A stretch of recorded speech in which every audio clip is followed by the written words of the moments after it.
누가복음 8장 26절부터 39절까지입니다.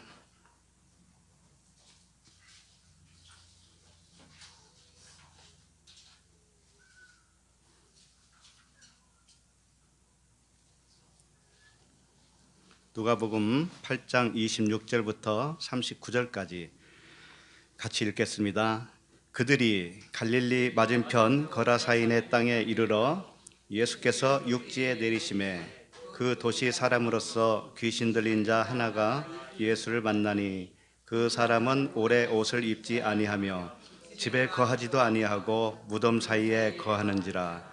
예수를 보고 부르짖으며 그 앞에 엎드려 큰 소리로 불러 이르되 지극히 높으신 하나님의 아들 예수여, 당신이 나와 무슨 상관이 있나이까? 당신께 구하노니 나를 괴롭게 하지 마옵소서 하니, 이는 예수께서 이미 더러운 귀신을 명하사 그 사람에게서 나오라 하셨습니다. 귀신이 가끔 그 사람을 붙잡음으로 그를 쇠사슬과 고랑에 매어 지켰음에 그 맨 것을 끊고 귀신에게 몰려 광야로 나갔더라. 예수께서 내 이름이 무엇이냐 물으신즉 이르되 군대라 하니, 이는 많은 귀신이 들렸음이라. 무적행으로 들어가라 하지 마시기를 간구하더니 마침 그곳에 많은 돼지떼가 산에서 먹고 있는지라. 귀신들이 그 돼지에게로 들어가서 허락하심을 간구하니 이에 허락하시니 귀신들이 그 사람에게서 나와 돼지에게로 들어가니 그 떼가 비탈로 내리달아 호수에 들어가 몰사하거늘, 치던 자들이 그 이루어진 일을 보고 도망하여 성내와 마을에 알리니, 사람들이 그 이루어진 일을 보러 나와서 예수께 이르러 귀신 나간 사람이 옷을 입고 정신이 온전하여 예수의 발치에 앉아 있는 것을 보고 두려워하거늘, 귀신 들렸던 자가 어떻게 구원받았는지를 본 자들이 그들에게 이르매 거라사인의 땅 근방 모든 백성이 크게 두려워하여 예수께 떠나가시기를 구하더라.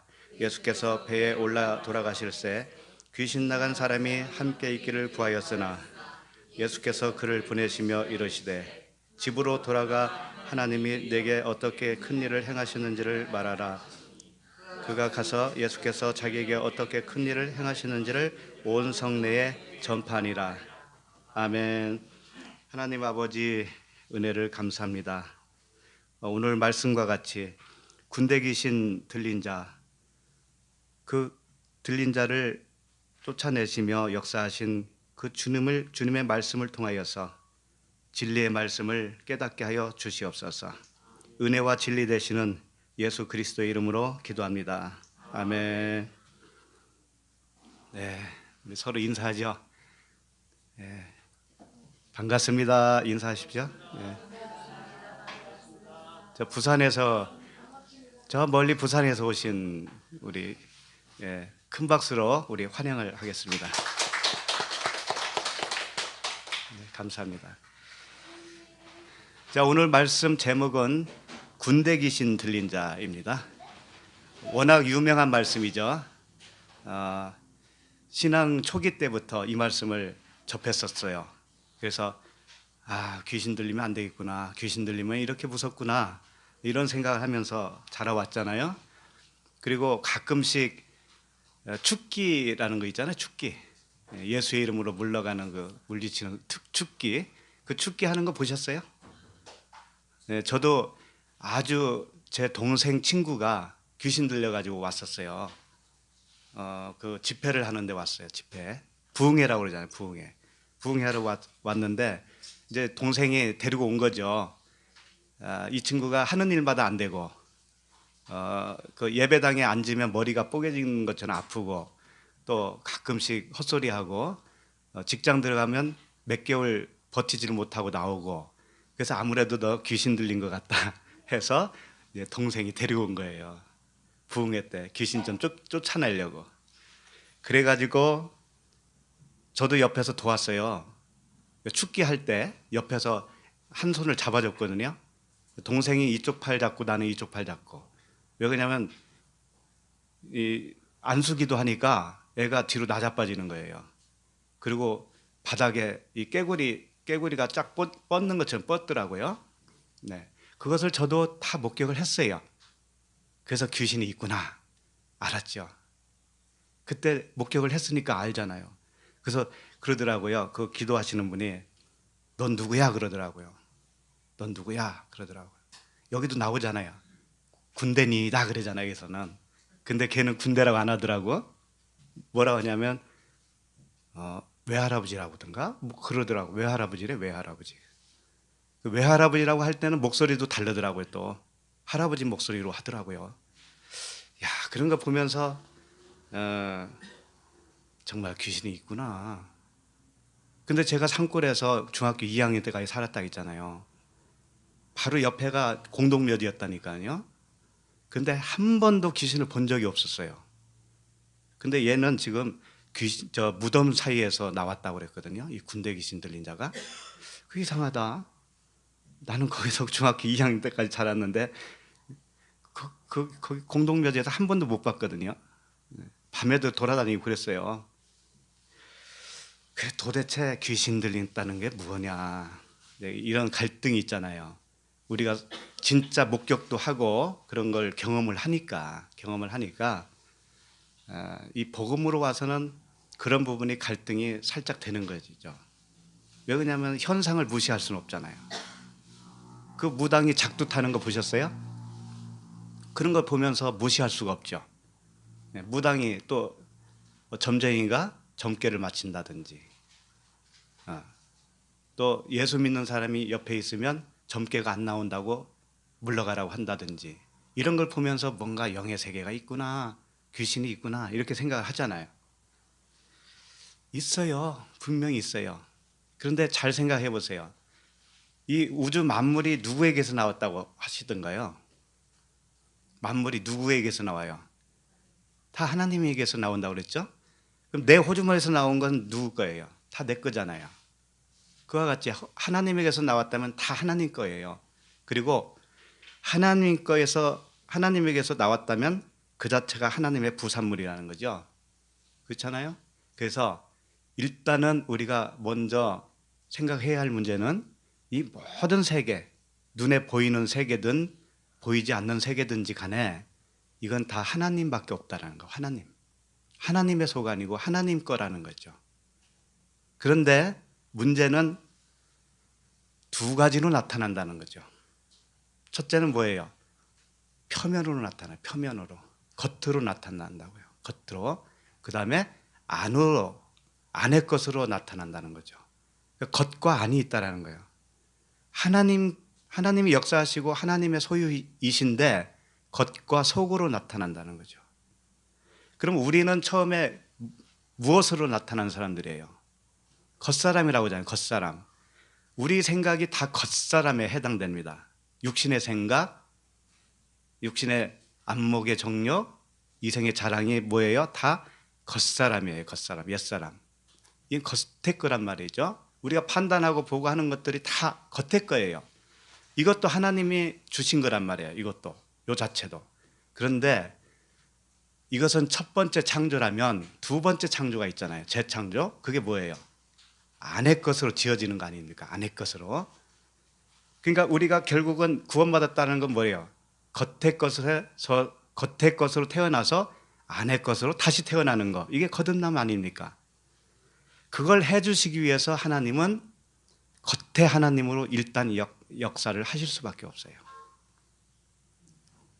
결론적으로 말씀드리면 무당이든 목사님이 하는 축기든 그 귀신의 현상이든지 간에 그 모든 것은 하나님이 겉으로 역사하시는 거예요. 그걸 부인하자는 거 아닙니다. 하나님이 역사하시는 겁니다. 그것이. 하나님의 이름으로 안 할 뿐이죠. 왜? 그 본마음은 어디 있느냐면 보이지 않는 세계로 우리를 창조하기 위한 목적이 있기 때문에 그래요. 겉의 것은 폐하였기 때문에 그분이 겉의 것으로 오시는 거예요. 그렇게 오신 분이 누구예요? 예수님이시잖아요. 예수님. 겉의 것으로 오셨잖아요. 그래서 그분이 죽어주시는 거 아닙니까? 그걸 아는 자만 구원받는 것이고 모르는 자는 구원 못 받는 거예요. 그래서 귀신이라고 하는 것은 일단 현상으로 봤을 때 존재해요. 존재한다고요. 하는데 오해하지 말아야 되는 것은 현상으로 나타났다고 해도 어떤 떠돌아다니는 우리가 생각하는 어떤 귀신, 둥둥 떠다니고 누구에게 쑥 들어가고 하는 그런 귀신으로 생각하면 안 돼요. 귀신이라고 하는 것은 정신이에요, 정신. 쉽게 말하면 정신. 밖에서 들어오는 거거든요. 우리가 공부를 하면 지식이 들어오죠. 그 지식이라고 하는 것이 나를 지배하잖아요. 요게 귀신인 거예요. 하나님의 말씀이 율법으로 나에게 들어오죠. 요게 귀신인 거라고요. 왜? 내가 귀신이기 때문에 나를 드러내기 위해서는 그 귀신이 또 있어야 된다는 거죠. 그게 율법이에요, 율법. 내가 율법으로 태어났기 때문에 율법이라고 하는 하나님의 말씀이 강화되는 거예요. 나를 강화시켜요. 그래서 결국은 그 강화된 법에 의해서 내가 탄론하게 하는 거죠. 탄론하는 거예요. 내가 귀신이 맞았구나, 내가 율법이었구나 라는 것을 탄론하게 만든다니까. 그렇게 해서 내가 탄론나야 이제 고침을 받잖아요. 다 그런 과정으로 설명을 하고 있어요. 그래서 오늘 말씀도 거라사인의 그 군대 귀신 들린 자와 들린 자는 사람이죠.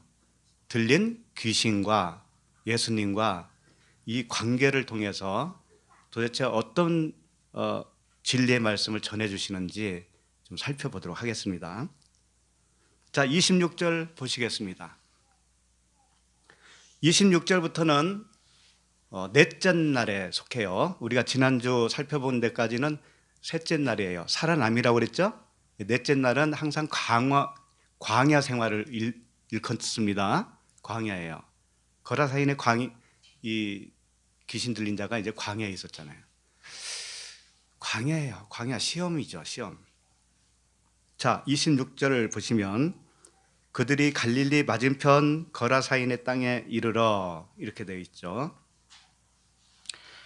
오늘 본문 말씀이 병행 구절이 있습니다. 마태복음에도 있고 마가복음에도 있어요. 마가복음 5장 1절에 보면 어떻게 쓰여 있냐면 예수께서 바다 건너편 거라사인의 지방에 이르러 이렇게 되어 있어요. 자, 여기서는 거라사인이라고 되어 있어요. 마가복음에도. 근데 마태복음 8장 28절을 보시면 또 예수께서 건너편 가다라 지방에 가심에 이렇게 되어 있어요. 지명 이름이 다르다 이거죠. 가다라, 마태복음에서는 가다라 지방이라고 했고 마가복음과 누가복음에서는 거라사라는 지명 이름을 사용하고 있습니다. 그럼 일단 여기서부터 뭔가가 달라지잖아요. 말씀을 기록한 이분들이 각각 그 지명 이름을 몰라서 이렇게 기록을 했나 생각할 수도 있죠. 그게 아니고 다 의미가 있어서 그래요. 거라사인이라고 하는 뜻이 있습니다. 그것은 뭐냐면 이제 부르기는 어떻게 원어로 어떻게 되어 있냐면 게라세노스 이렇게 되어 있어요. 게라세노스, 거라사인. 이게 성을 두름 이런 뜻이에요. 성을 두름, 성을 두르다. 성을 두르면 어떻게 되냐면 성전이 되어지는 거 아니겠어요? 그러죠? 성을 져놓고 성벽으로 완성을 해야 성전이 되는 거잖아요. 그것이 성읍이 되죠. 성읍. 결국은 거라사라고 하는 그 의미가 뭐냐면 성전 되게 하는 곳 이런 뜻이죠. 성전이라는 뜻이에요. 한마디로 말하면. 성전에서 일어나는 일이에요. 우리 마음이라고 하는 성전에서 일어나는 일이다 이거죠. 우리 마음이 성전입니다. 그렇죠? 우리 마음 속에서 일어나는 일을 여기서 어떤 사건을 통해서 말씀해 주시는 겁니다. 가다라라고 되어 있습니다. 마태복음에서는 가다라 지방. 가다라는 가다레노스라고 하는 단어인데 이것도 마찬가지예요. 성읍을 둘러싸았다 이런 뜻이에요. 같은 뜻을 가지고 있는 말씀인데 약간 지명 이름이 다르게 기록이 되어 있어요. 일단 자, 그 다음에 오늘 누가복음 8장 26절에서는 갈릴리 맞은편이라고 되어 있습니다. 갈릴리 맞은편. 갈릴리는 무엇을 상징한다고 그랬죠? 성령이 운행하는 곳이라고, 성령이 계신 곳이에요. 한마디로 말하면 갈릴리 해변에서 예수 그리스도께서 부활하셔가지고 제자들을 만나 주셨잖아요. 그리고 갈릴리에서 행하신 일들이 무척 많았죠. 그것이 성령께서 행하시는 일들을 설명하고 있습니다. 근데 갈릴리 맞은편이니까 어떻게 돼요? 온전한 성전이 아직은 안 됐다, 이런 뜻이에요. 쉽게 말하면. 그러니까 갈릴리가 완성이라면 아직 그 맞은편에 있는 것이니까, 예수 그리스도께서 완성이라면 우리는 뭐냐면 예수 그리스도를 통해서 교육을 더 받아야 되는 그런 상황이죠. 그런 상태. 그것이 어디다? 거라사인이다. 거라사다. 이런 뜻이에요. 그래서 거라사인, 이 갈릴리 맞은편에 있는데, 맞은편이라고 하는 단어가 안티페란이에요. 안티페란. 안티가 뭔지 아시죠? 반대하는 거죠. 안티페란이라고 하는 것은 건너편이라고 할 수 있고요. 페란, 넘어, 그런 뜻이에요. 그런데 마태복음에서는 마가복음에서는 바다 건너편이라고 되어 있고요. 누가복음에서는 갈릴리 맞은편, 이렇게 되어 있어요. 바다 건너라고 하는 단어는 안티페란이 아니고 그냥 페란이라고만 써 있어요. 맞은편이라는 의미예요. 바다 맞은편, 이렇게 되어 있고, 그래서 이게 무슨 뜻이냐면, 안티페란이라고 하는 것, 페란이라고 하는 것들은 무엇인가 진품의 반대편, 완성의 반대편, 이런 개념이에요. 아직 미완성이다, 이겁니다. 미완성. 넷째 날이라고 그랬죠. 넷째 날. 지금 이야기가. 그러니까 광야의 삶이에요. 광야의 삶은 아직 완성은 아직 아닌 거예요. 그런 의미를 가지고 있다, 이거죠. 그 다음에 27절로 가겠습니다. 27절. 같이 한번 읽어볼까요? 예수께서 육지에 내리심에 그 도시 사람으로서 귀신 들린 자 하나가 예수를 만나니, 그 사람은 오래 옷을 입지 아니하며 집에 거하지도 아니하고 무덤 사이에 거하는지라. 예수께서 육지에 내렸다라는 건 뭐냐면, 이제 홍해를 건너서 마치 광야에 도착한 것과도 같아요. 광야의 삶이 시작됐다라는 겁니다.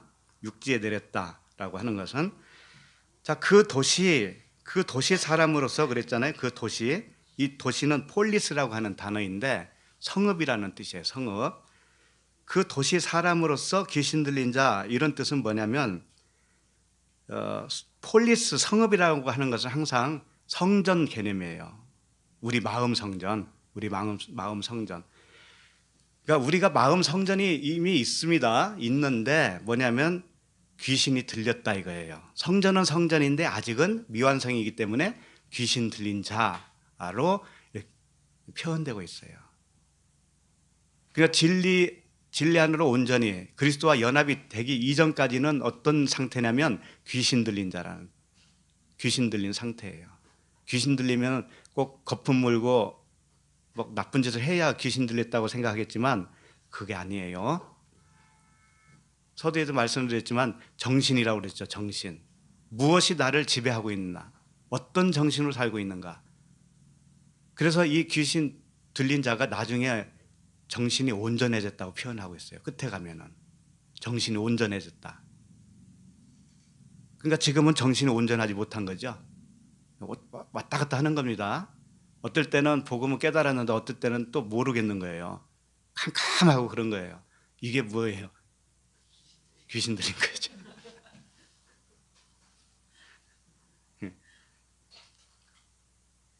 자, 그러면 이 26절에 보면 갈릴리 맞은편 거라사인의 땅에 이르러 그랬어요. 먼저 그 땅이라는 말이 먼저 나와요. 땅. 이 땅이 원래는 개가 땅이에요. 땅. 그런데 여기서는 코라라고 하는 단어예요. 코라.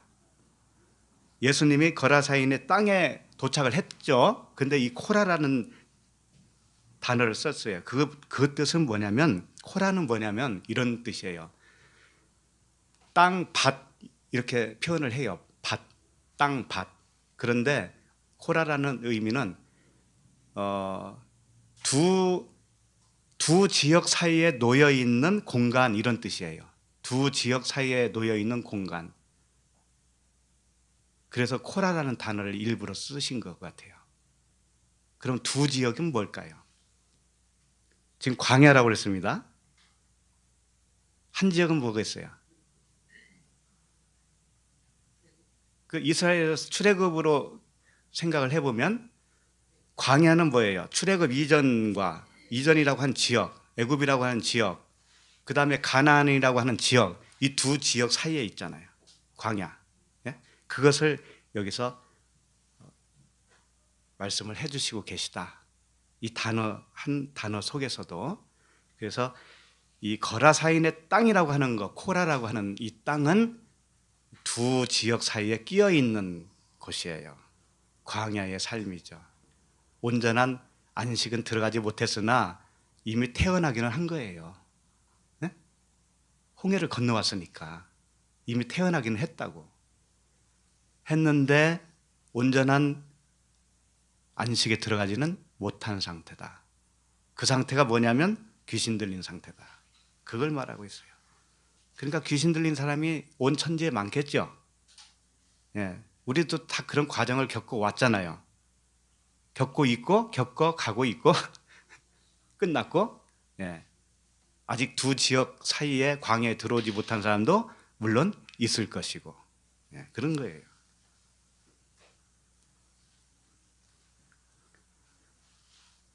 그러니까 그 도시 사람으로서 귀신 들린 자라고 하는 의미는 뭐냐면 광야라고 하는 마음 밭에 있는 성전은 돼 있어요. 성전은 됐는데 아직은 온전한 성전이 아니다. 아직은 귀신이 들린 자다. 이런 뜻입니다.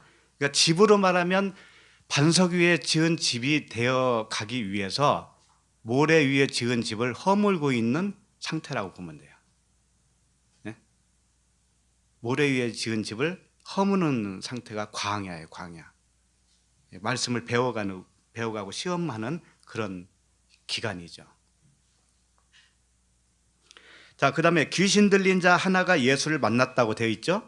귀신 들린 자 하나예요. 근데 한 사람이라는 뜻이잖아요. 그런데 마가복음에서는 어떻게 되어 있냐면은 마가복음 5장 2절에서는 뭐라고 되어 있냐면 배에서 나오심에 곧 더러운 귀신 들린 사람이 무덤 사이에서 나와 예수를 만나니라.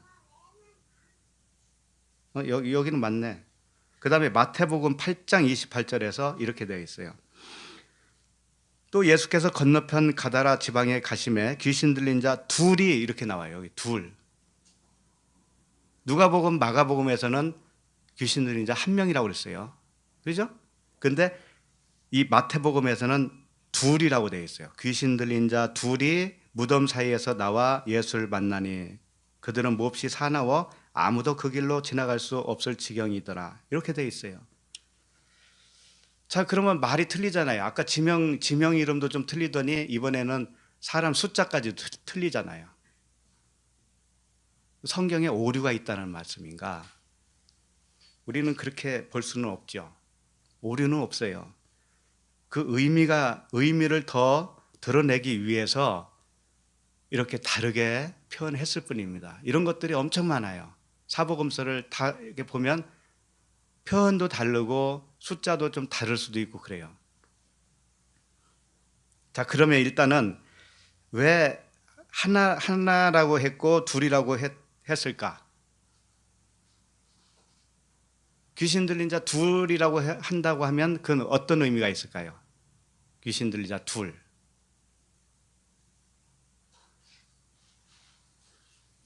그러니까 우리는 이제 그만큼 많이 들어왔잖아요. 그래서 탁 그냥 이해를 하셔야 돼. 이제 둘 하면 뭐예요? 선악이죠. 선악, 율법, 선악, 선과 악. 그 귀신 들린 자는 선과 악이라고 하는 둘로 되어 있는 거죠. 그러면 진리는 뭘까요? 진리는 하나잖아요. 하나죠? 근데 귀신 들린 자 한 사람이라고 했을 때는 이건 하나라고 하는 단어조차는 없어요. 그냥 귀신 들린 자 이렇게만 되어 있어요. 원어를 보면은. 한 사람, 두 사람 이런 개념이 없다고 거기는. 그러니까 귀신 들린 자 이렇게 되어 있어요. 그건 하나 둘을 의미한 게 아니에요. 그러니까 여기서는 논할 필요도 없어요. 귀신 들린 자, 네, 그렇게 알고, 그 다음에 마태복음에서는 귀신 들린 자 둘 이렇게 표현했을 때 어떻게 이해를 해야 되냐면 귀신 들린 자인데 선과 악이라고 하는 둘로 된 귀신 들린 자, 이렇게 이해를 하시면 된다 이거죠. 다 같은 의미예요. 같은 의미. 귀신 들린 자, 누가복음에서 말한 귀신 들린 자는 하나가 아니에요. 하나라고 하는 의미는 없습니다. 그리고 단어를 보면 복수로 되어 있어요. 복수로 되어 있어요. 단수가 아니고. 네, 그걸 이해를 해 주셨으면 좋겠어요. 자, 그럼 귀신이라고 하는 단어는 어떻게 쓰여 있을까? 다이모니온 이렇게 되어 있어요. 다이모니온. 귀신, 마귀, 악귀, 악마, 뭐 이렇게 다 다르게도 표현을 합니다. 귀신, 마귀, 악귀, 악마. 이게 신적 존재예요. 신적 존재. 신적 존재라는 것은 말씀밖에 없습니다. 그걸 아셔야 돼요. 귀신 들렸다고 하는 것은 말씀이 들어왔다는 거예요. 말씀이 들어왔는데 무슨 말씀이 들어왔다? 겉텄말, 표면이 들어왔다. 표면적인 말씀. 그래서 표면적 유대인, 이면적 유대인, 그런 말을 들어보셨죠? 표면적 유대인이 되는 거예요. 제일 먼저는. 그것이 귀신 들린 자예요. 그래서 이것을 좀 더 이해하기 위해서 마가복음에서는 어떻게 쓰여 있느냐면요, 이 귀신 들린 자를 뭐라고 되어 있냐면은 이렇게 되어 있어요. 마가복음 5장 2절에는 배에서 나오심에, 예수님이 배에서 나오셨어요. 나오심에 곧 더러운 귀신 들린 사람이, 이렇게 되어 있어요. 여기서는 더러운 귀신 이렇게 표현을 하고 있어요. 누가복음과 마태복음에서는 다이모니온, 귀신 들린 자, 귀신 이렇게 표현을 했는데 마가복음에서는 더러운 귀신 이렇게 되어 있어요. 그러면 더러운 다이모니온 이렇게 되어 있지가 않아요. 더럽다고 하는 단어가 뭐냐면 아카다르토스. 이게 더럽다라는 뜻이거든요. 아카다르토스 푸뉴마 이렇게 되어 있어요. 푸뉴마 들어보셨죠? 푸뉴마가 뭡니까? 성령이시잖아요. 성령, 영이잖아요. 영. 영은 영인데 무슨 영이다? 더러운 영이다. 더러운 영이다. 그러니까 다이모니온은, 귀신은 뭐다라는 얘기냐면 더러운 영이다. 더러운 푸뉴마다. 이거 푸뉴마는 푸뉴마예요. 더럽다라고 하는 단어, 아카다르토스라고 하는 단어가 붙어 있어요. 그러니까 영이라고 하는 것은 말씀이에요. 말씀은 말씀인데 더러운 말씀, 이것이 귀신이다 이거예요.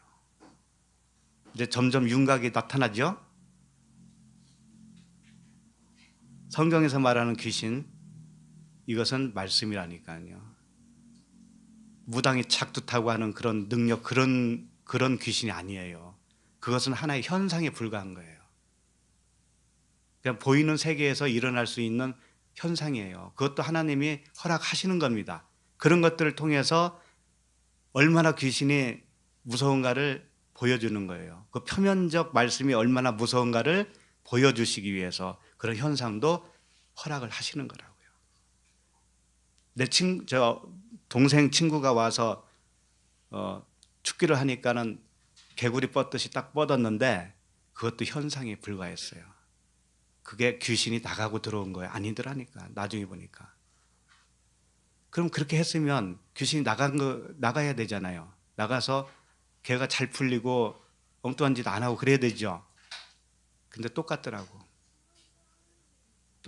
그 이후의 삶을 보니까 조금 더 변함이 없어요. 그리고 제가 아시는 분 중에 여자 목사님이신데 그분이 축기 사역을 많이 하셨던 분이에요. 그분이 고백을 하더라고. 축기 사역을 이제 멈추고 나서 고백을 해요. 뭐라 하냐면은 다 가짜라는 거죠. 분명히 축기를 했대요. 해서 나간 현상이 생겼다는 거죠. 나갔대. 나갔는데 집에 오니까 아들에게 붙어 있더래요. 그 귀신이 아들에게서 그 현상이 나오더래요. 신기하게도. 그래서 그 사역을 놓을 수밖에 없었다는 거죠. 결국 무서우니까. 아들이 정신병자처럼 되니까. 성도들 귀신을 내쫓아 준 것은 좋은데 아들이 귀신 들려 자꾸. 그래가지고 무서워서 못하고 몇 년 하다가 그만뒀다라고 그래요. 그 은혜죠, 은혜죠. 그 못하게 하시려고 막으시려고 그렇게 하신 거 아니겠어요? 무슨 뭐 그 나간 귀신이 나들한테 오고 그런 게 어디 있겠어요, 사실. 없죠. 그런 것도 없죠. 그런데 하나님이 그렇게 보여주신다니까요. 못하게 하려고. 다 가짜입니다. 현상으로 보여도 그것은 진실이 아니에요.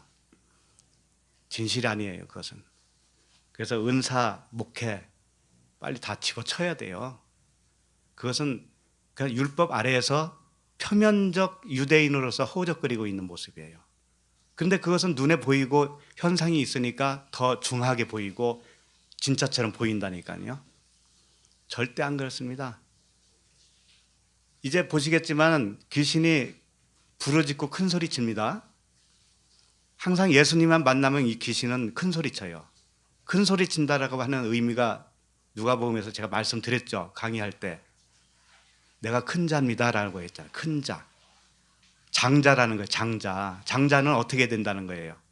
죽어야 된다고 그랬잖아요. 장자는. 예. 예수님 만나고 큰 소리 치고 귀신은 항상 그런다니까요.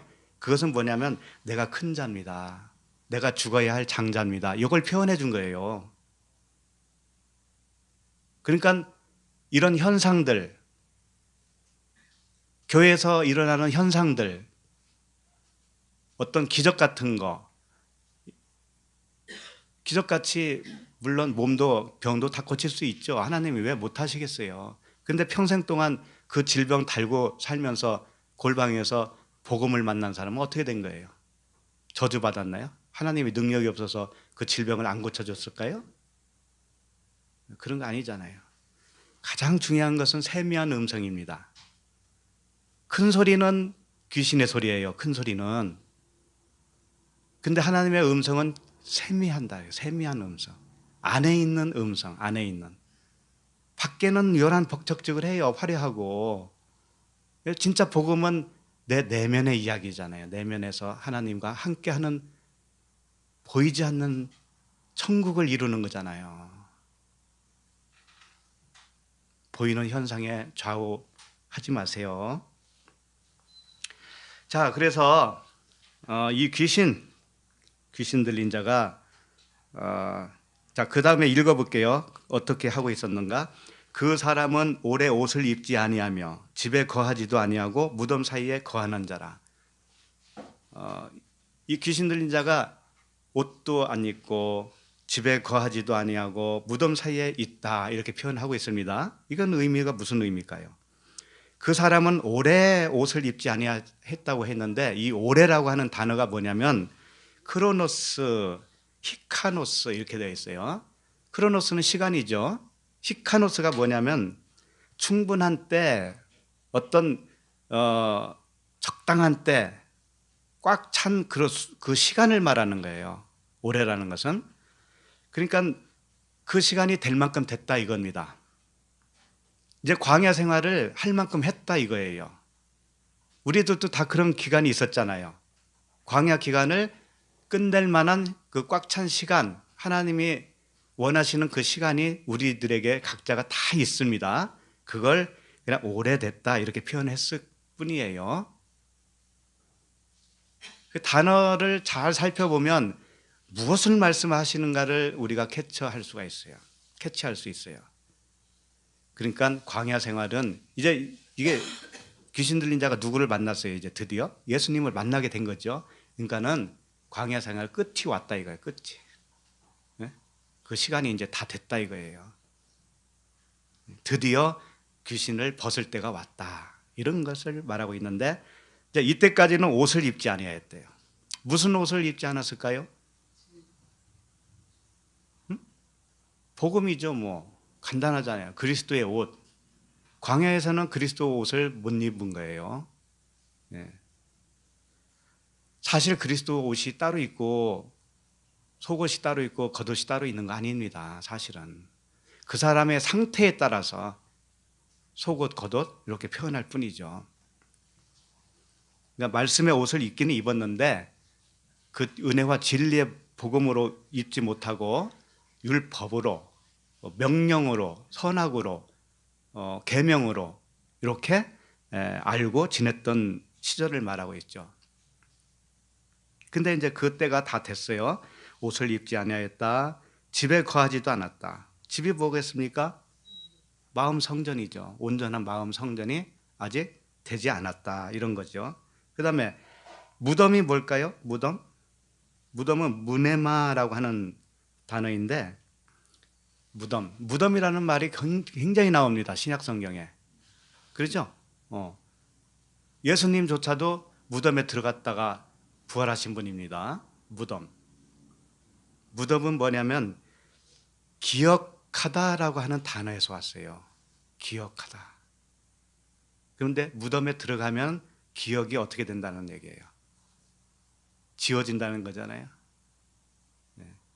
그러니까 율법이라고 하는 그 말씀이 나를 지배하다가 내가 무덤으로 들어가면 사망이죠. 사망하면 그 율법의 말씀이 기억이 안 난다. 그런 뜻이에요. 근데 기억이 안 나겠습니까? 기억이 안 난다라고 하는 의미는 뭐냐면 내가 그것으로 이제 지배를 받지 않는다 이런 뜻이에요. 그 율법의 말씀에 지배를 당하지 않아요. 그것으로 작동되지 않는다 이거죠. 이게 온전한 십자가의 죽음이에요. 그러니까 이 무덤 사이에서 거하는 자라고 그랬잖아요. 무덤 사이에서. 그럼 무덤과 무덤이 있을 거 아닙니까? 무덤은 뭐냐면 기억을 지우는 곳이니까 죽음 아닙니까? 죽음. 그러면 첫 번째 무덤이 있고 두 번째 무덤이 있다는 의미 아니겠어요? 첫 번째 무덤은 뭘까요? 물세례잖아요. 물세례를 받고 그 율법에 의해서 내가 죄인이다라고 하는 사망 선고를 받으면 뭐예요? 물세례로 내가 죽은 거 아닙니까? 그렇죠? 그 율법에 의해서는 내가 지켜낼 수도 없고 의롭게 될 수 없다라는 것을 드디어 알았잖아요. 그러면 물세례라니까 그거. 그러면 첫 번째 무덤을 지나온 거죠. 두 번째 물세례, 두 번째 세례가 뭐예요? 불세례죠. 그때는 요단강 건너가는 거잖아요. 요단강. 그러니까 물세례와 불세례 사이에 있다 이거예요. 홍해와 요단강 사이에 있다 이거죠. 이 귀신 들린 자가 무덤 사이에 있다라는 의미는. 그러면 이 귀신 들린 자가 이제 어느 무덤으로 한 번 더 들어가야 되죠? 불로 들어가야 되죠. 불로. 그래서 나중에 보면 알겠지만 돼지떼로 들어갔다가 돼지가 또 어디로 들어가요? 바다를 빠져 죽잖아요. 네. 아니 바다로 그냥 바로 들어가서 죽든가 죽어도 죽는 거고 돼지떼로 들어가서 바다로 들어가도 죽는 거잖아요. 어차피 죽은 똑같잖아요. 근데 왜 복잡하게 죽으려고 그러지? 그렇잖아요. 바다로 그냥 들어가도 죽고 돼지떼로 들어갔다가 바다로 빠져서 죽어도 죽고. 근데 그런 거 하나도 생각 안 해보죠. 왜 이렇게 했을까라고 하는 의문조차도 안 갔죠.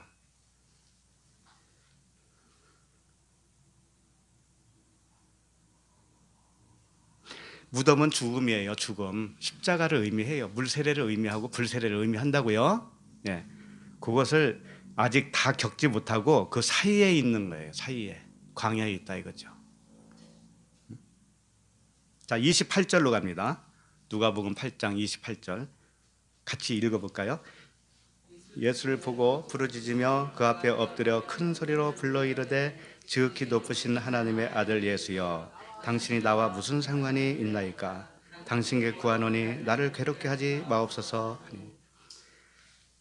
아까도 말씀드렸지만 귀신은 예수님을 보면 부르짖어요. 큰 소리 쳐요. 내가 장자다 이거죠. 네? 귀신은 율법의 말씀이에요. 내가 귀신이기 때문에 율법의 말씀이 더해지는 거예요.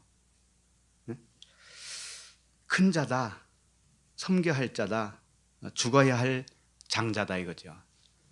그런데 당신과 내가 무슨 상관이 있나이까? 라고 하는 것은 뭐예요? 상관이 있어요, 없어요? 상관이 없다고요? 예수님이 율법 아래로 오셨다고 안 했습니까? 예수님이 율법 아래에 나셨다고 안 했어요? 여자에게 나시고 율법 아래로 나신 것은 율법 아래에 갇힌 자들을 풀어주기 위해서 그런 거 아닙니까? 그러니까 무하고 어떻게 관계가 있어요? 예수님 육체와 이 귀신과 무슨 관계가 있어요? 같잖아요. 같다고 하니까 또 이제 큰일 났다 이제. 예수님을 뱀이라고 하더니 이제는 귀신이라고 그러네.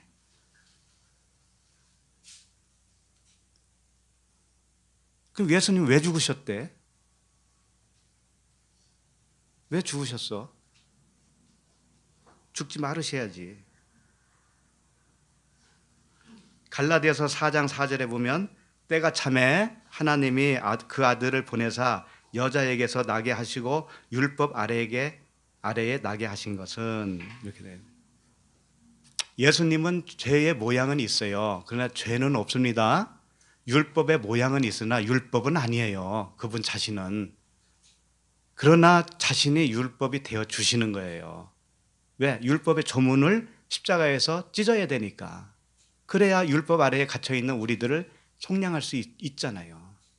예수님이 뱀이라고 하니까는 그분이 진짜 뱀인 줄 알고 내가 뱀인데 우리가 뱀이었잖아요. 그러니까 그분은 뱀의 모양으로 오셨다니까. 그래서 그 장대에 매달려서 구리뱀으로 그 죽음을 상징으로 보여주셨잖아요. 미리. 그리고 나서 십자가에서 모세가 광야에서 뱀을 든 것 같이 인자도 들려야 하리니 그랬잖아요. 그러니까 인자가 무엇으로 들린다라는 거예요? 뱀으로 들린다 그런 의미 아니겠습니까? 왜? 우리가 뱀이잖아요. 우리가. 그러니까 우리를 구원하기 위해서 그렇게 할 수밖에 없잖아요. 그러니까 여기서도 이 말씀은 다 진리예요. 당신과 내가 무슨 상관이 있습니까? 라고 하는 이 질문 자체가 다 진리인 거예요. 진리. 예. 상관이 있다 이거예요. 상관이 있으니까 이런 질문을 하는 거 아니겠어요? 무슨 상관? 당신과 나는 하나다 이거예요. 당신과 나는 하나예요 지금. 나의 죽음이 당신의 죽음이고 당신의 죽음이 나예요. 그러니까 나중에 귀신 들린 자가 정신이 멀쩡해진 다음에 예수님을 따라가려고 하죠. 근데 예수님이 따라오지 말라고 그러죠. 왜? 예수님은 그리스도시죠. 보이는 육체는 율법의 모양으로 오셨습니다. 그 육체는 죽어야 할 율법이에요. 그런데 그분의 말은 뭐예요? 그분 입에서 나오는 말은 그리스도잖아요. 그리스도. 그 그리스도의 말씀이 귀신 들린 자를 깨끗하게 하셨잖아요. 그러면 그 귀신 들린 자 안에 누가 들어갔다라는 거예요? 그리스도. 그러니까 너는 이미 나와 하나야. 나 따라오지 마. 이거잖아요. 나 육체 따라오지 마. 이거잖아요. 나의 진짜 말씀은 네 안에 이미 들어갔어. 그러니까 너는 그거 전하기만 하면 되잖아. 나 따라온다는 건 뭐예요? 잘못된 거지. 육체 예수는 죽어야 할 육체잖아요. 그러니까 따라오지 마. 그러는 거예요.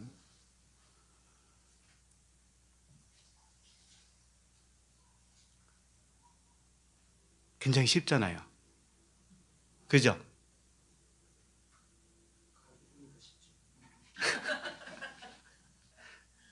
그래도 이해가 안 될 수도 있습니다.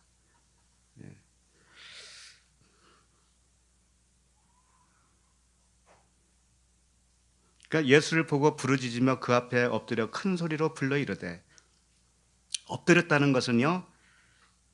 율법이 은혜와 진리의 말씀으로 변화되고 있는 모습을 그려주고 있는 거예요. 그 귀신 들린 자 안에 그리스도의 말씀이 들어가니까 엎드려지는 거예요. 우리도 마찬가지입니다. 우리들도 복음이 들어오면 내 속에 있는 오해된 말씀이 있잖아요. 내 가치관, 내 육신의 생각, 기준 이런 것들이 엎드리게 되어요. 엎드린다고요. 그걸 말씀해 주고 있어요. 십자가의 죽음이에요. 죽어가고 있는 거예요, 지금 얘가. 그러니까 지극히 높으신 하나님의 아들 예수여, 당신이 나와 무슨 상관이 있나이까? 당신께 구하오니 나를 괴롭게 하지 마옵소서 하니, 당신께 구하오니 나를 괴롭게 하지 마옵소서라고 하는 것은 귀신이 하는 말이에요. 지금 자기를 괴롭게 하면 자기는 떠나야 되잖아. 그 귀신이 하는 얘기지. 율법이 하는 말이에요. 자, 29절로 넘어가겠습니다. 29절 같이 읽을까요? 이는 예수께서 이미 더러운 귀신을 명하사 그 사람에게서 나오라 하셨습니다. 귀신이 가끔 그 사람을 붙잡음으로 그를 쇠사슬과 고랑에 매어 지켰으되 그 맨 것을 끊고 귀신에게 몰려 광야로 나갔더라. 자, 이는 예수께서 이미 더러운 귀신을 명하사 그랬어요. 이는이라고 하는 것은 마귀가 큰 소리를 지른 이유는 그런 거죠. 마귀가 큰 소리로 당신이 나와 무슨 상관이 있습니까? 나를 괴롭게 하지 마소서라고 하는 그 이유는 더러운 귀신을 명하사 그 사람에게서 나오라 하셨다라는 거예요. 주님이 그렇게 했다라는 것은 문맥상 없었잖아요. 이 앞에는. 그런데 이미 그렇게 했다고 하는 거예요. 주님이 이미 그에게 말씀이 들어갔다라는 거예요. 그게 먼저입니다. 주님의 말씀이 우리에게 들어와요. 나도 모르는 사이에 들어와요. 그러면 꼬꾸라지기 시작하는 거예요. 점점.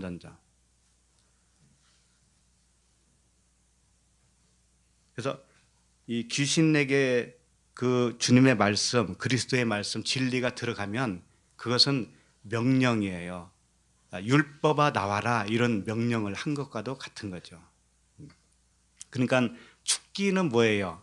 그건 엉터리라는 거죠. 안수하고 하는 그런 거 있잖아요. 그것은 표면으로 하는 거예요.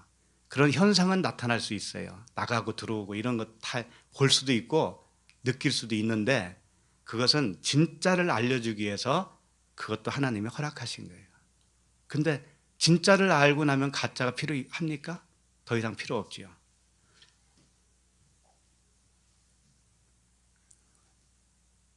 자, 이미 더러운 귀신, 여기서 더러운 귀신이라고 표현을 했습니다. 아카다르토스 푸뉴마, 더러운 푸뉴마, 더러운 영이라고 여기서 표현한 거예요. 거기서 나와라. 그러면 거기서 나오라고 하는 명령의 말씀은 그 더러운 영과 대조되는 말씀이겠죠. 하기오스 푸뉴마예요. 거룩한 영, 성령이라고 하는 거예요. 성령. 성령께서 들어가시니까 더러운 영이 나오게 되는 겁니다. 그러면 성령, 하기오스 푸니마는 뭐냐면 거룩한 영, 거룩한 말씀이라는 뜻이에요. 거룩한 말씀은 뭐냐면 은혜와 진리의 말씀이다. 이 표면의 말씀이 아니고 그 이면의 말씀, 언약, 은혜, 오직 은혜라는 거예요. 오직 은혜라고 하는 말씀으로 내 안에 들어오잖아요. 그러면 행위의 언약이 이제는 해체가 될 수밖에 없죠. 그렇죠? 우리는 행위 언약으로 처음에 붙들고 있었던 거예요. 이렇게 하면 복 받고 저렇게 하면 살고 이렇게 하면 어떻게 되고 해라 하지 말라라고 하는 개념 속에서 살았잖아요. 그것이 이제는 해체가 돼요. 언약으로 들어오면 모든 게 은혜였구나. 은혜로 내가 주겠다고 한 말씀이구나. 이렇게 알게 돼요. 그래서 그냥 감사만 있을 뿐이에요. 감사만. 억지로 살려고 하지도 않아요, 이제는. 그러니까 귀신을 나오게 할 수 있는 방법은 안수하고 축기하고 막 그런 것이 아니고 복음이 전해져야 되는 거예요. 복음이 해석이 되어서 들려줘야 되고 가르쳐줘야 돼요. 이것이 축기예요. 가르쳐주는 거. 이게 축기라고. 근데 여기 보면 재미있는 말씀이 있습니다. 그 가로 있죠. 가로에 있는 말씀. 가로에 들어있는 말씀. 귀신이 가끔 그 사람을 붙잡음으로 그를 쇠사슬과 고랑에 매어 지켰음에 그 맨 것을 끊고 귀신에게 몰려 광야로 나갔더라. 이게 무슨 말씀입니까? 쇠고랑을 차고 고랑을 쳤는데 이 쇠사슬이라고 하는 건 뭐냐면요. 수갑을 말하는 거예요. 손에 찬 그 고랑을 말하는 것이고 그다음에 고랑이라고 말한 것은 족쇄예요, 족쇄. 그러니까 손을 쇠사슬로 묶고 발을 쇠사슬로 묶었다라는 뜻이에요. 손과 발을 이걸 묶었다라는 거죠. 이걸 묶었는데 가끔 마귀가 어떻게 했냐면 그걸 끊고 쇠사슬 끊고 광야로 데려간다는 거예요.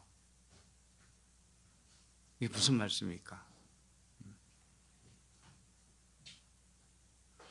가끔, 귀신이 가끔이라고 돼 있죠. 이 가끔이라는 것이 뭐냐면 가끔이라고 하는 단어가 폴리시 크로노스 이렇게 되어 있어요. 크로노스는 시간을 말하고요.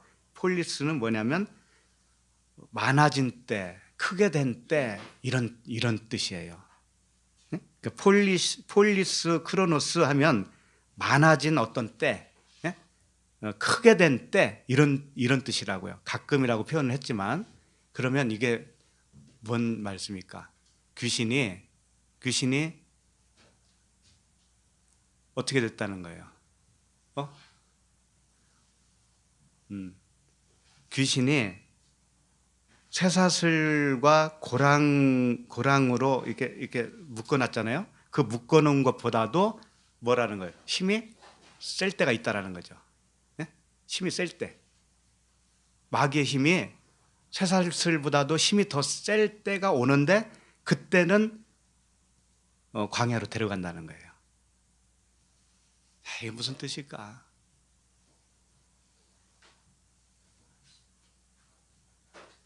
율법은 어떤 역할을 한다고 그랬죠? 죄를 깨닫게 하는 거라고 했죠. 광야로 데려가는 이유는 뭘까요? 죄를 깨닫게 하기 위해서죠.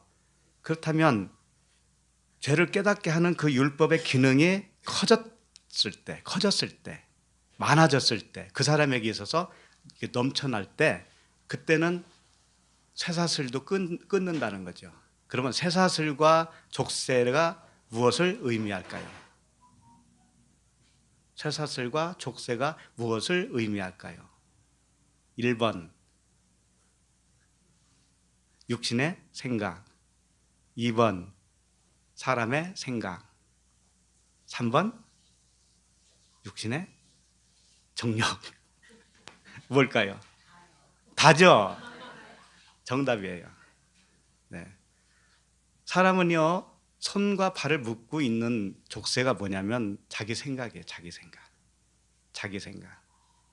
죄된 생각, 자기 생각이에요. 자기 생각에 사로잡혀 사는 거예요. 자기 생각이 자기를 묶어. 자기를 긁어. 자기를 찔러요. 자기가 스스로. 그 찌르고 있는 자기를 못 살게 하고 있는 자기 육신의 생각보다도 마귀, 그 귀신이 더 힘이 세질 때가 있다라는 거죠. 율법의 말씀이 들어왔잖아요. 그 말씀이 세졌다는 건 뭐냐면 율법의 의미를 알게 될 때가 온다는 거죠.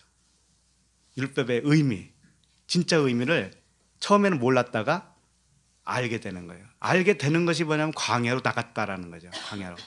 그 무덤 사이에서 광야로 몰려 나가는 거예요. 광야로 나가는 게 좋은 거잖아요. 좋은 거. 응? 거기서 배워야 되는 거니까 배우러 나간 거죠.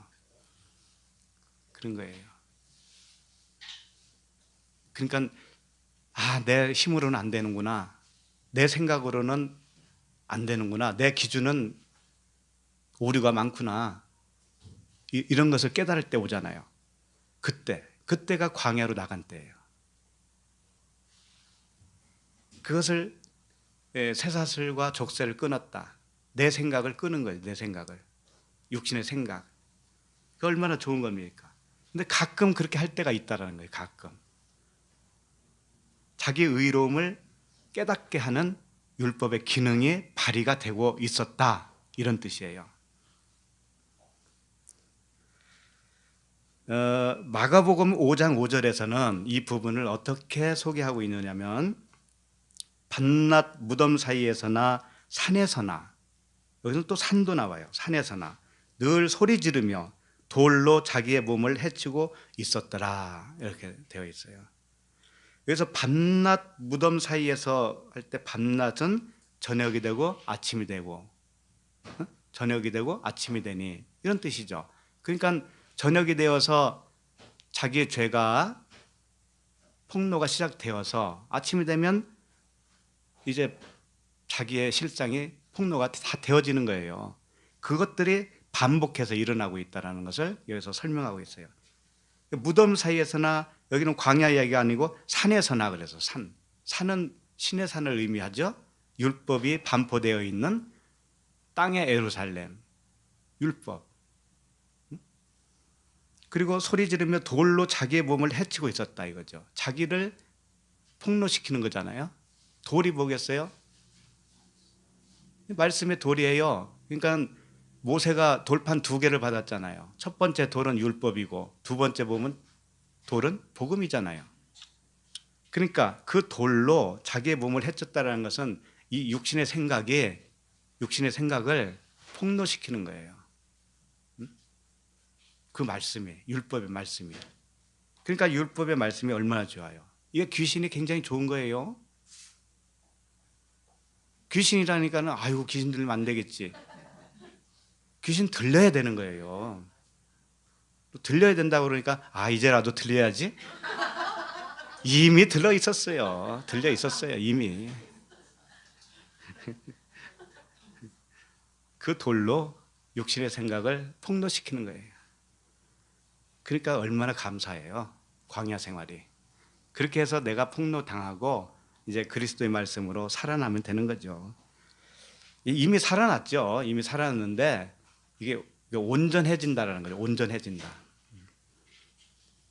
자, 30절로 가겠습니다. 30절. 같이 읽을게요. 예수께서 내 이름이 무엇이냐 물으신즉 이르되 군대라 하니 이는 많은 귀신이 들렸습니다. 네. 자, 네 이름이 무엇냐라고 부르니까는 여기서는 군대라 그랬습니다. 군대. 많다라는 거죠. 군대. 그러니까 율법은 죄를 폭로시키는 거예요. 그래서 군대라고 하는 의미가 있어요. 군대. 그 많다라고 하는 의미도 있는 것이고요. 군대 귀신이 들렸다. 31절. 무저갱으로 들어가라 하지 마시기를 간구하더니 이렇게 되어 있어요. 자, 무저갱으로 들어가라 하지 마시기를 왜 간구했을까요? 무저갱으로 들어가지 않게 해달라. 무저갱이라고 하는 의미가 뭐냐면 일단 단어가 아비소스라고 하는 단어인데 아비소스 깊은 바다라는 뜻이에요. 깊은 바다. 그리고 바닥이 어디에 바닥이 있는지 깊이를 잴 수 없는 바다예요. 깊이를 몰라. 깊이가 끝이 어디인지 몰라. 무저갱이 그런 의미예요. 네?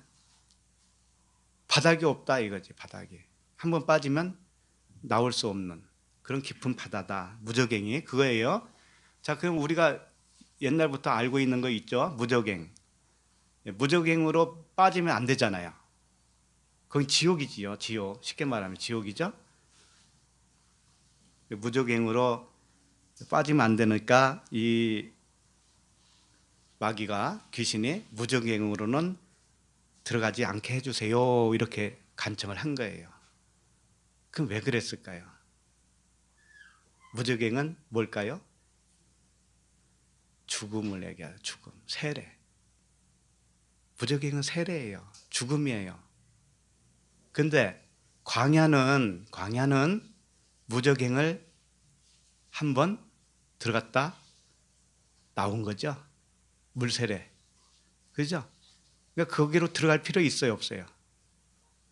거기로는 들어갈 필요 없잖아요. 첫 번째 물세례 무저갱에는 들어갈 필요 없잖아요. 그런 의미예요.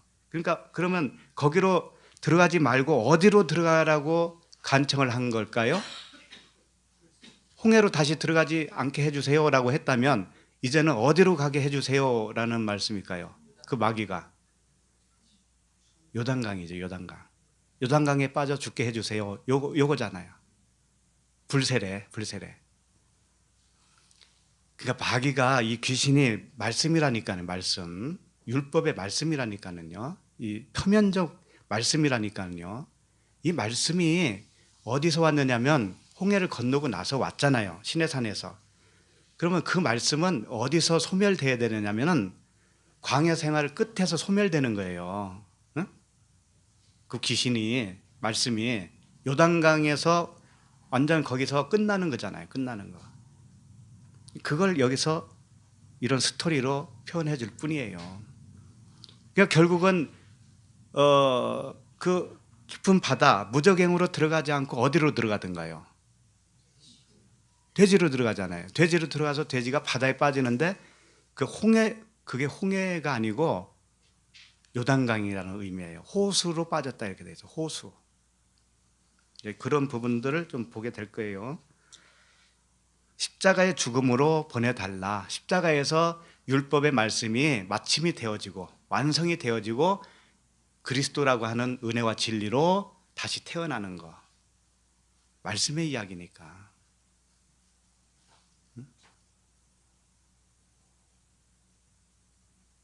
굉장히 어렵다는 표정을 짓고 계시는데 하나님에게서 나왔다 했잖아요. 만물이. 그럼 하나님밖에 안 계시다니까. 하나님. 다 하나님이에요. 귀신도 하나님이고 천사도 하나님이고 다 하나님이라니까. 근데 둘로 나온다 했잖아요. 빛과 어둠, 낮과 밤,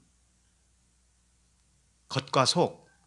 요게 이제 하나가 되어지는 것을 완성이라고 그러잖아. 완성. 겉과 속이 하나가 되어지는 거. 그 말씀이 어디를 봐도 그렇게 보면 엄청 쉽죠, 말씀이. 그러니까 내 생각은 겉의 말씀이고, 네? 내 생각, 율법의 말씀이고, 하나님의 생각은 성령의 생각이잖아요. 그게 안에 있는 것이잖아요. 그러니까 안에 있는 것을 구제하라 이런 말씀이 있죠. 겉에 있는 것을 구제하지 마, 율법으로 구제하지 마. 안에 있는 진리의 복음으로 구제를 해라. 그래야 그게 생명이 되지 않겠니? 계속 그런 말씀을 하시는 거예요. 자, 그러면 32절 가겠습니다. 32절. 여기서부터는 다섯째 날에 속하는 거예요. 다섯째 날. 다섯째 날은 뭐냐면 요단강에서 빠져 죽는 거예요. 요단강에서 이제 진짜 여기서 완성이 일어나요. 완성. 자, 32절 시작. 마침 그곳에 많은 돼지떼가 산에서 먹고 있는지라 귀신들이 그 돼지에게로 들어가게 허락하심을 간구하니 이에 허락하시니 이렇게 되어 있어요. 자, 많은 돼지떼가 산에서 먹고 있는지라 그랬습니다. 자, 돼지떼가 뭘까요? 네? 예수님? 네. 굉장히 어려운 걸 맞춰주셨네요. 예수, 그리스도라고 하면 안 되겠죠? 예수죠. 그러니까 산에서 먹는다라고 하는 의미, 산. 돼지가 산에서 사는 거 봤어요? 그리고 2,000마리라고 되어 있습니다. 여기는 안 되어 있지만 다른 데에서 마가복음인가에서는 2,000마리라고 되어 있어요. 2,000마리. 돼지떼 2,000마리. 그게 산에서 먹고 있었다 이거지. 그게 말이 돼요? 우리에 있지도 않고 그냥 뭐 놔 먹여요? 돼지를? 산에서 먹는다는 것은 율법의 산이에요. 율법의 산에서 먹고 있는 사람이 뭐예요? 돼지지. 돼지는 부정한 동물이잖아요. 부정한 동물. 발은 갈라졌으나 되새김질을 못하는 동물이니 부정하니라. 레위기 11장 7절에 돼지는 굽이 갈라져 쪽발이로 돼 새김질을 못함으로 너희에게 부정하니. 네? 돼지. 그게 누굽니까? 우리들이잖아요. 우리들이었다니까. 돼지가. 돼지의 쥐염 열매를 먹은 자가 누구였어요? 탕자잖아요. 그런 의미와 같은 거죠. 자, 마태복음 7장 6절에는 거룩한 것을 개에게 주지 말며 너희 진주를 돼지 앞에 던지지 말라. 그들이 그것을 발로 밟고 돌이켜 너희를 찢어 상하게 할까 염려하라. 자, 진주를 돼지에게 던지지 말래요. 그러면 그것을 발로 찢어버린대. 진주가 뭐겠습니까? 은혜와 진리의 복음이죠. 그 복음을 들으면 그걸 찢어 발겨요. 그럼 누가 찢어 발기는 거죠? 내 육신의 생각이잖아요. 그러니까 돼지는 뭐라는 거예요? 육신의 생각으로 살고 있는 사람. 응? 복음을 들려줘도 그걸 또 나눠서 내가 받아버려. 율법으로 받아버려. 율법으로. 내 생각이 있으니까. 내 기준이 살아서. 율법은 두 마음이에요. 진주. 그 진리 하나를 던져주니까 내 두 마음이 둘로 나눠서 또 가져버려. 그게 육신의 생각이에요. 하나님과 원수가 되는 육신의 생각. 그 육신의 생각을 가진 자가 누구예요? 돼지. 여기서 이제 말하는 돼지라고 하는 거예요. 산에서 율법을 먹고 있는 돼지. 그러면 그 돼지들을 살리려면 어떻게 해야 되겠어요? 그 돼지들. 귀신이 들어가야 돼요? 안 들어가야 돼요? 들어가야 되잖아요. 살리려면. 들어가니까 어디로 빠져요? 돼지들이 호수로, 불못으로 빠지는 거예요. 불못으로. 호수, 불못. 성령의 불로. 이제 태움을 받는 거예요. 거기서 태움을. 성령의 불. 돼지라고 하는 것은 부정한 동물이에요. 코이로스라고 하는 단어인데 부정한 동물을 말하고 있어요. 자, 그 다음에 33절까지 보겠습니다. 33절. 여기도 다섯째 날이에요. 시작. 귀신들이 그 사람에게서 나와 돼지에게로 들어가니 그때가 비탈로 내리다라 호수에 들어가 몰사하거늘. 사람의 생각이 몰사했다라는 뜻이에요. 응? 사람의 생각이 몰사했다라는 거예요. 이게 다 우리 안에서 일어나는 일이라고 그랬죠. 자, 그러면 귀신들이 그 사람에게서 나왔어요. 그 사람에게서 나오면 그 사람은 어떻게 돼요? 일단 온전하게 되는 거죠. 율법의 완성이 일어난 겁니다.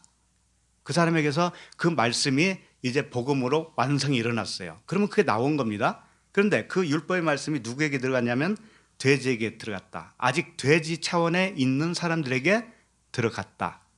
그런 의미죠.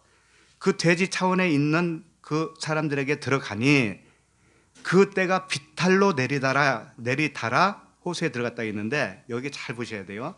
비탈로라고 하는 단어가 크렘노스라고 하는 단어인데 매달다라고 하는 뜻이에요. 매달았다. 십자가에 주님을 매달았다 할 때 그 매달았다는 단어가 비탈로라고 이렇게 표현했어요. 그 다음에 내리다라 이건 뭐냐면 원못에 대하여 찌르다 이런 뜻이에요. 찌르다. 카타 홀마오 이렇게 되어 있어요. 그러니까 비탈로 내리다라라고 하는 것은 뭐냐면 십자가에 매달고 찔렀다 이거예요. 십자가에 매달고 찔렀다. 무엇을 찔렀다? 사람의 생각을 찔렀다. 사람의 생각이 죽은 거죠. 찔렀다. 그랬더니 호수로 들어가 몰사했다. 호수 림네라고 하는 단어인데 못이라고 그러는 거예요. 못. 림네, 못. 성령의 못, 불못.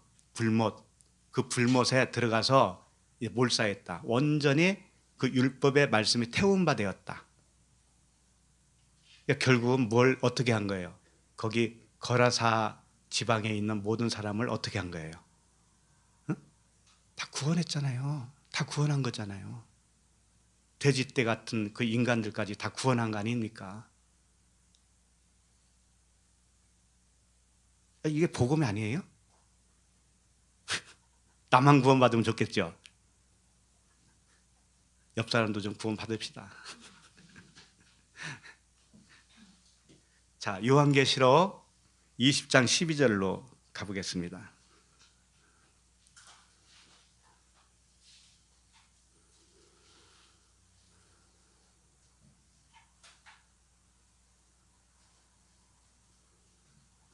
요한계시록 20장 12절.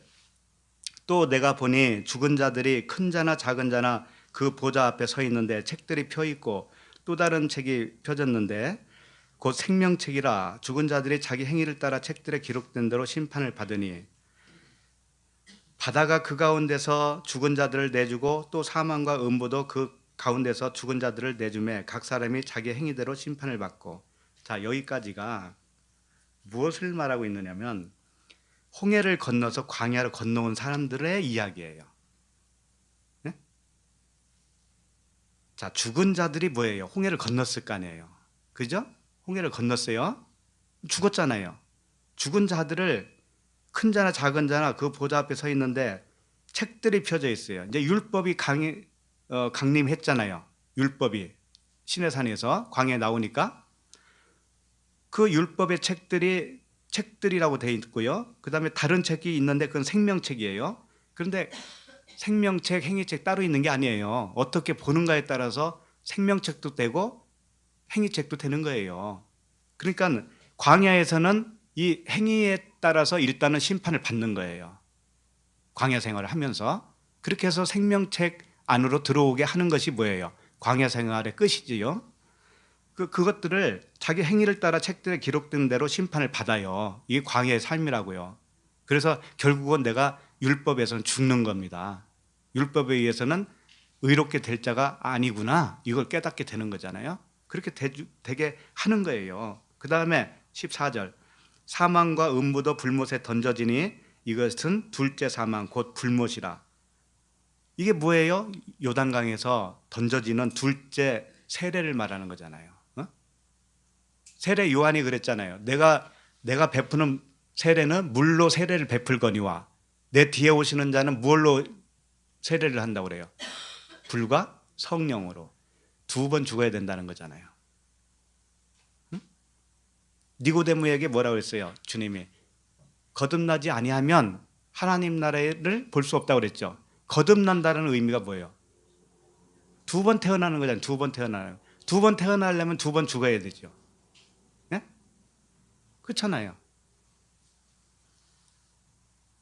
계시록 20장 15절. 누구든지 생명책에 기록되지 못한 자는 불못에 던져지더라.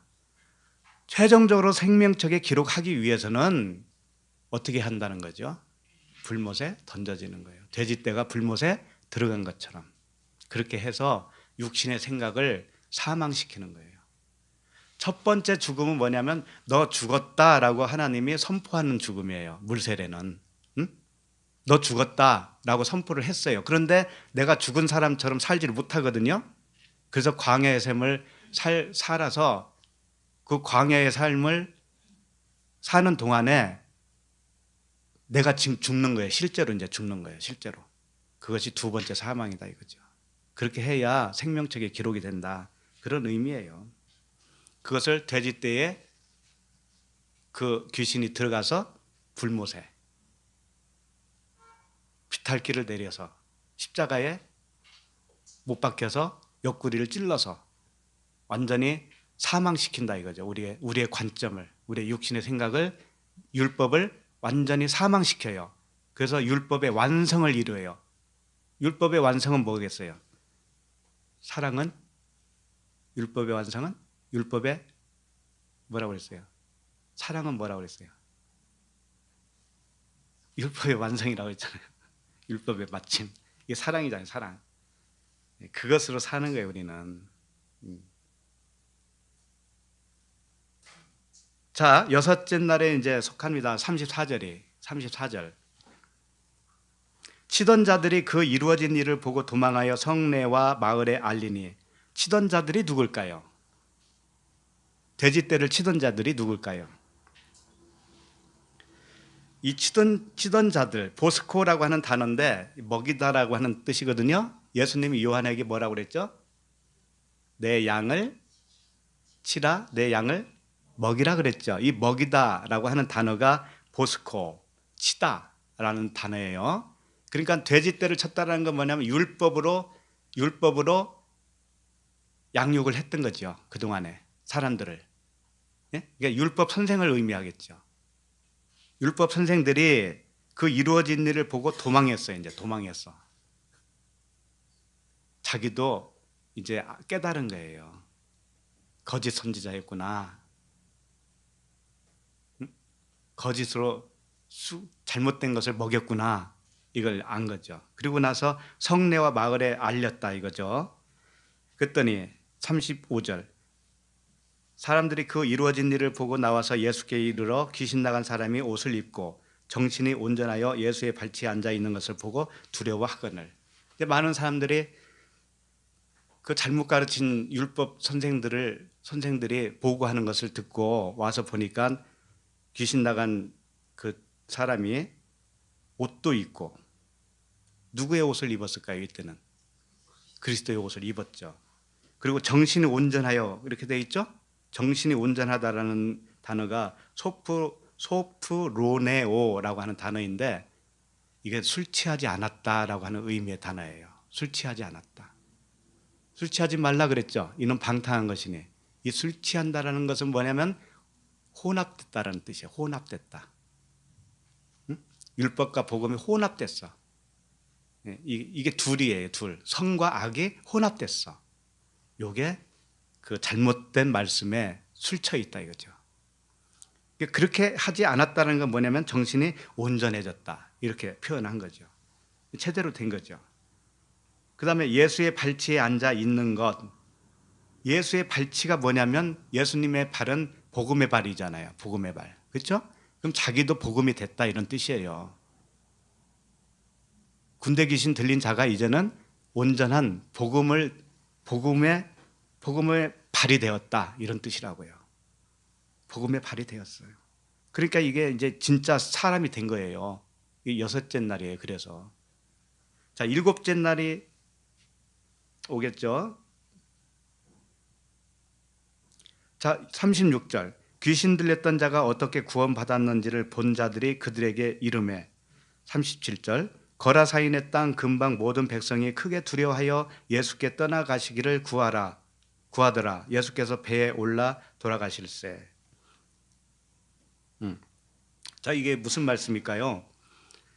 거라사인의 땅 근방 모든 백성이 크게 두려워하여, 이게 뭐냐면 거라사인이라고 하는 뜻이 성을 두름이라고 되어 있잖아요. 성을 두름. 정말 이제 성이 둘러진 거예요. 성전이 완성이 된 거예요. 네? 진짜 이제 마음 성전이 온전하게 되어진 거라고요. 귀신이 다 쫓겨나고, 비진리, 오해된 말씀, 하나님의 말씀 오해하였도다 그러잖아요. 그 율법의 말씀, 겉의 말씀이 다 이제 떠나가고, 그 내면에 있는 주님의 은혜의 말씀으로 성전이 지어졌다 이거예요. 자, 그 다음에 예수께 떠나가시기를 구하더라. 예수께서 배에 올라 돌아가실세. 자, 예수님을 왜 떠나기를 구할까요? 이미 말씀 다 드렸잖아요. 성전이 되어지면 성령이 전이지요. 그럼 예수님이 그 안에 들어가신 거예요. 이미 성령으로 들어가신 거라고요. 말씀이시니까. 그러니까는 육체 예수는 떠나가야 되는 거예요. 육체 예수는 우리에게서 떠나가야 되잖아요. 율법으로서. 그러니까는 떠나가시기를 구하더라 그러잖아요. 그러니까 예수께서 배에 올라 돌아가실세. 배에 또 타는 겁니다. 배를 타는 거예요. 배에 그분이 고물에서 주무셨다고 그러잖아요. 그 배는 뭐냐면 그분의 육체 예수를 의미하고 있는 거예요. 율법을 의미하고 있어요. 배의 후미의 머리로서 다시 돌아가는 거예요. 누군가에 또 가르치러 가는 것이죠. 누군가에게 또. 그들 안에 그리스도로 이미 계시기 때문에 이분은 떠나가도 되는 거예요. 떠나가야 되는 거예요. 죽어주시는 율법, 육체 예수는 떠나야 한다. 귀신과 귀신 들렸다가 온전해진 자는 예수와 그리스도를 상징하기도 합니다. 귀신과 귀신 들린 자는 어떻게 우리가 이해해도 되냐면, 그 귀신 들린 거, 귀신은 예수예요. 그 온전해진 자는 누구예요? 그리스도지요. 이렇게 생각해도 되는 거예요. 그럼 우리가 옛사람으로서는 예수와 함께 죽었잖아요.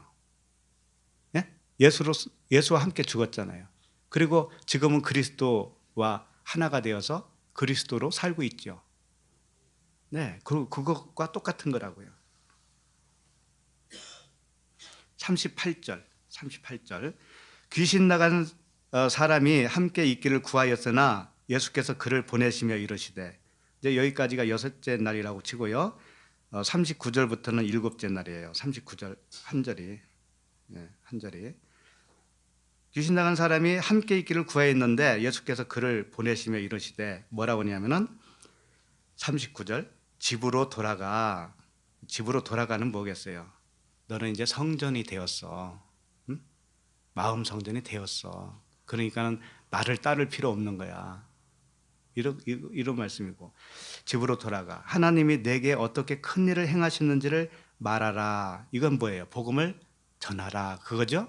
진리의 복음을 전하라 하시니 그가 가서 예수께서 자기에게 어떻게 큰 일을 행하셨는지를 온 성내에 전파하니라. 그래서 전파한다고 그러죠. 가르친다라는 말이 아니에요. 가르침은 초보예요. 초보. 율법 아래에서 배우는 것이고, 전파라고 하는 단어를 쓸 때는 항상 진리의 복음을 전파하는 거예요.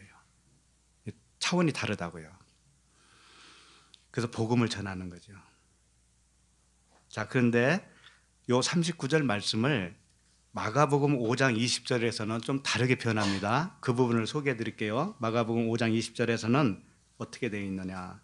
그가 가서 예수께서 자기에게 어떻게 큰 일 행하셨는지를 데가볼리에 전파하니 모든 사람이 놀랍게 여기더라. 데가볼리에 전했다 이렇게 돼 있어. 지명 이름이 나와요. 데가볼리. 데가볼리는 10개의 성읍이라는 뜻이에요. 데카가 열이거든요. 볼리는 폴리스, 성읍, 동네. 10개의 동네를 합쳐서 데가볼리라고 하는 거예요. 그러니까 거라사 지방도 그 10개의 지방에 하나에 속해 있는 겁니다. 근데 그것만 그렇게만 알고 있으면 그건 표면이죠. 응? 표면이라고.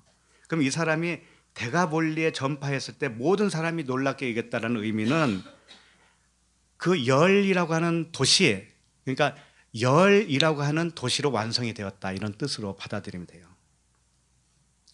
열은 완성이에요. 언제나 완성. 그러니까 그 거라사인이 전한 그 복음을 듣고 많은 사람들이 성내에 전파하니까 많은 사람이 놀랍게 여겼잖아요. 복음을 받아들였다는 뜻이죠. 이것이 뭐냐면 구원의 완성, 열로 완성됐다. 십계명이 온전한 열로 완성이 되어버렸다.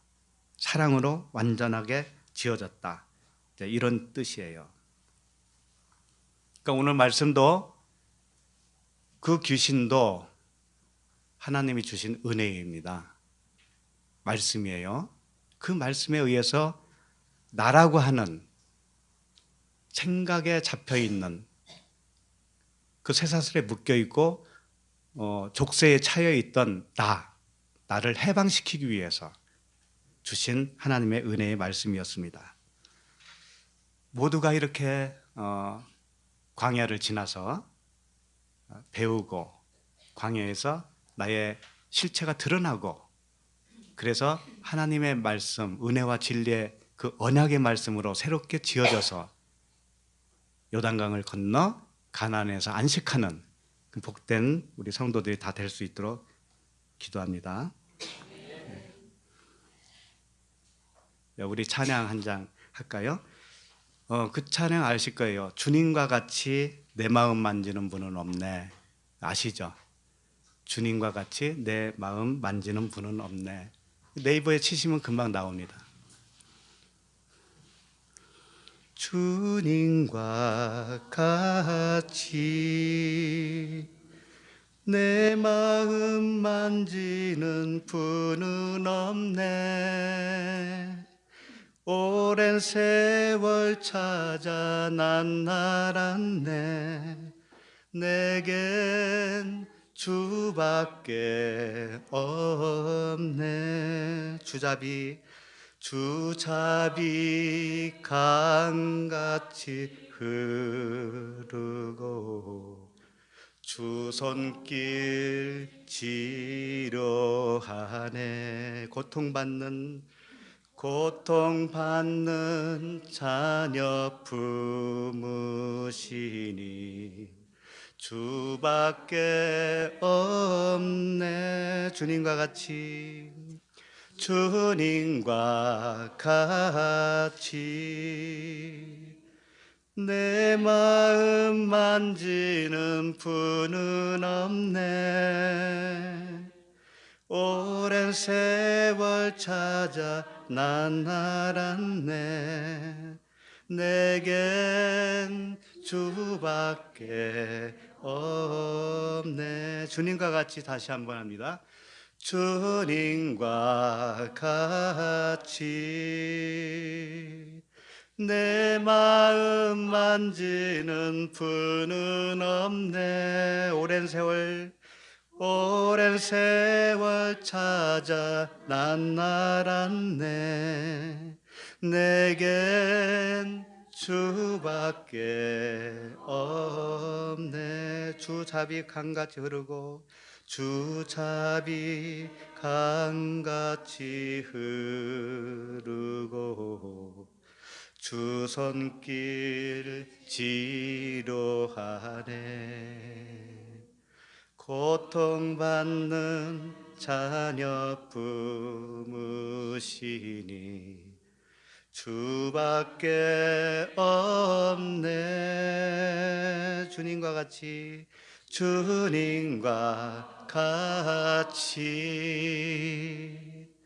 내 마음 만지는 분은 없네. 오랜 세월 찾아 난 알았네. 내겐 주밖에 없네. 기도하겠습니다. 하나님 아버지, 은혜를 감사합니다. 오늘 말씀대로 군대 귀신 들린 자가 바로 우리들이었으며, 귀신이 돼지떼와 함께 호수에 빠져 몰살했듯이 우리의 옛사람과 함께 오해된 모든 말씀이 은혜와 진리의 언약의 말씀, 그리스도의 말씀, 그 말씀으로 거듭나게 하시니 감사합니다. 성령의 불못에 빠져 십자가 죽음을 맞이하게 하시니 감사합니다. 요단강을 건너서 전쟁이 그치게 하시고 나의 쇠사슬과 족쇄를 모두 다 풀어주시고 온전한 정신이 되게 하여 주시옵소서. 영원한 안식으로 살아가게 하여 주시옵소서. 예수 그리스도 이름으로 기도드립니다. 아멘.